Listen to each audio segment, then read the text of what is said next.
Hello.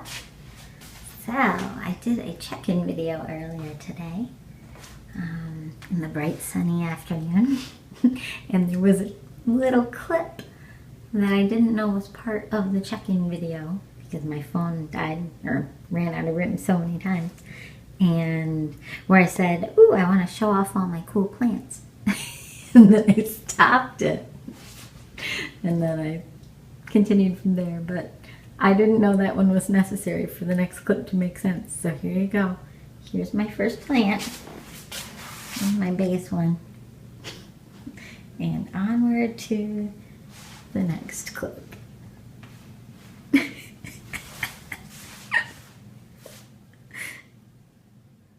Oh my gosh, I stopped the video because I felt like it was dorky to say show off my plants instead of like showcase my plants, but I can't live with that much self-scrutiny anymore. Anyway, here's a plant. This one has a name. His name is Wilty. He's got the name of Wilty because his leaves flap down really dramatically whenever he needs water. So, yeah. He helps me know when to water everyone. What else?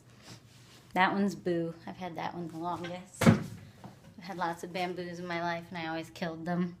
This one's even survived repotting this time around. It was tiny when I got it back in 2013. What else? Messy rooms, messy rooms. Here's one. This is a money tree. I just repotted that one too. I'm getting better with plants. I used to be terrible with plants. Turns out they need less attention than I thought. Okay, here's a plant. This is a littler bamboo. I think that's one I got for Brian. What else? Oh, I put one in my bathroom finally. That was an exciting moment. That one's for my mom. And I remembered that we had a plant like this in my bathroom as a kid. I wonder if it's even the same one. It like trails down. Ooh. Okay. Well, let me try to talk about real things while I show off my plants. So I'm doing well, and you know, since starting this challenge that you would think should be taking up all my time, I've been able to practice more with cloud light. This guy's cool. He's got these little sprouts. I think I can repot these tiny little things. Ryan Wyrick, I'm talking to you. Look at this. Tell me if I can like repot one of these. If so, I've got like tons of baby plants I could give away. Ah! Some of these little aloe ones are ones that I've repotted. Some are doing better than others. This is another bamboo. Yeah, so I'm doing a lot more than I've probably ever done, which is strange, because I'm doing it while also being really busy with doing a song a day. Yes, that's Hello Kitty. Oh, here's my kitty from a dollar store. Oh, here's a bunch of repotted aloes. The light is funny. This was from Elizabeth Blair, my friend and collaborator. And he's sprouting so many little babies. And I've repotted some of the babies. This one's growing sideways. That one's from my friend Luna, but I haven't given it to her yet. Oops. Had to go delete some stuff. There's Hello Kitty again. So, okay, there's one more plant. I just feel obligated to cover all the plants. This one is one I gave to Brian. There we go. Hey, little buddy. Aww. He was like a little wounded little one that was part of a... He had been like pulled out by a kid or something out of its pot, and it looked like it was going to die at Meijer. So I repotted it for him, for Brian. Because I like to save wounded things and give them as gifts, I guess. I don't know, I just made that up. Anyway, okay, not much of a check-in video. Well, now you've seen my house.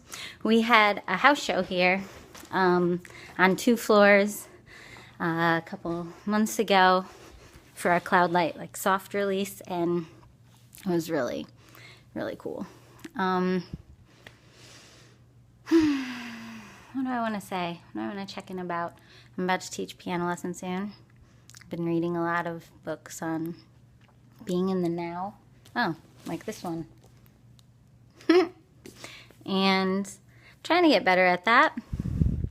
I definitely was raised to kind of plan everything outward, see future stuff as sort of like the point of life, and kind of almost maybe overplan, and then end up overwhelmed by my projections and visions.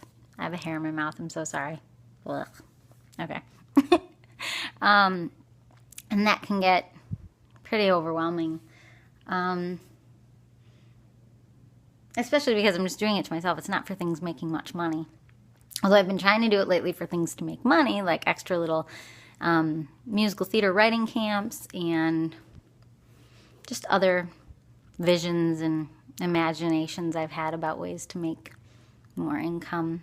Freelancing as a piano teacher can be a little tough because, you know, strict piano lessons aren't for everyone, so luckily I'm a little more laid back, but then being a little laid back isn't for everyone, so just, you know, not everybody wants to study 10 plus years on an instrument. I think a lot of people want to try it out and then see if it's for them, and that is cool. But it, you know, it can make it's a pretty steady business model. I always seem to have enough students to live off of, and Brian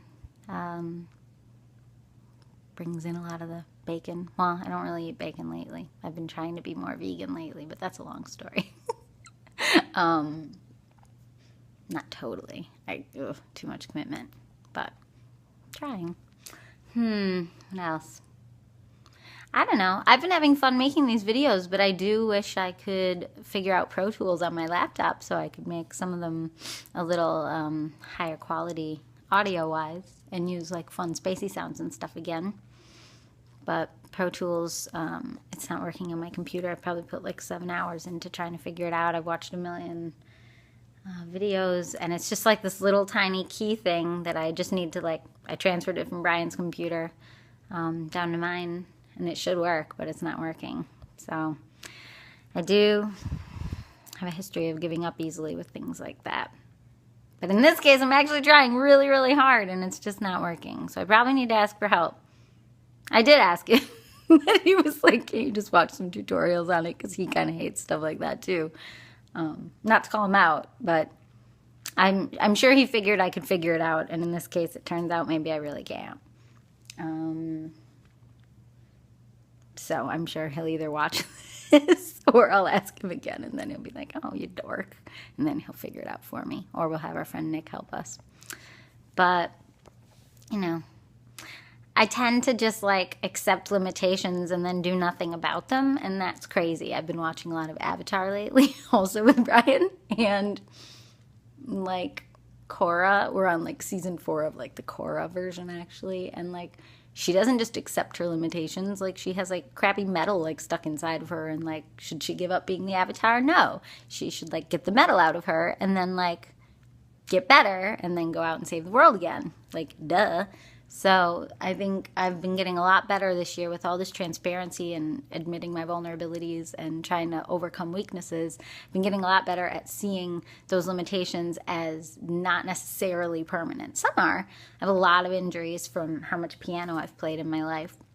Jobs I've had where I've played 10 hours a day, got really bad injuries. But then some of them got healed, with acupuncture or with chiropractic. Didn't fix it, but whatever. There have been other things. Massage helps. Yeah. And some of it is, well, that's a whole other long topic. I was going to say mind over matter, but no, some of it's actual injury I need to heal, but I don't know. Sometimes I believe, no, I'm not going into all that. I think my video is about to run out of space. So, that's my check-in. Trying to overcome limitations. Trying to, anyone who doesn't know me, I'm a passionate advocate for healing and, trauma healing, but also just healing in general on anything. I look at tiny traumas as a big deal. Okay, sorry. These got longer. I swear when I first did these, they weren't so long.